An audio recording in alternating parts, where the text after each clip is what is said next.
უკრაინის ქალაქებზე რუსეთის მორიგი მასირებული საჰაერო იერიშების შედეგად პოლტავის ოლქში კრიტიკული დანიშნულების ინფრასტრუქტურა დაზიანდა, რამაც უკრაინის საგანგებო სიტუაციების მართვის სამსახურის ცნობით სახიფათო ქიმიური ნივთიერების გაჟონვა გამოიწვია. უწყების თანახმად ადგილზე დაუყოვნებლივ გაემართნენ როგორც შესაბამისი დანაყოფები ხანძრის სალიკვიდაციოდ, ისე სპეციალისტები ქიმიური უსაფრთხოების უზრუნველყოფის მიზნით, რათა მინიმუმამდე ყოფილიყო დაყვანილი გარემოსთვის ზიანის მიყენება. უკრაინულ მხარეს არ გაუცელებია დამატებითი ცნობა სახიფათო ნივთიერების შესახებ, თუმცა კიევში ამბობენ, რომ დროული სამუშაოების შედეგად ეკოლოგიური ზენის აღმოფხვრა მაინც შეძლეს. ეს არაა პირველი შემთხვევა, როდესაც რუსული საოკუპაციო არმია სახიფათო ქიმიური ელემენტების შემცველ ობიექტებს თავს ესხმის.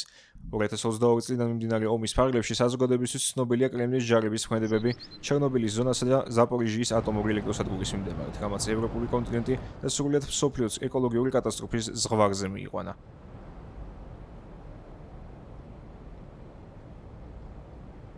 სწორედ ზაპორიჟიის ოლქი გახდა მორიგჯერზე 3 აგვისტოს ღამით მოსკოვის დრონებითა და რაკეტებით იერიშების სამიზნე, რის შედეგადაც არის მსხვერპლი და ცნობილია სულ მცირე 21 დაშავებული შესახებ.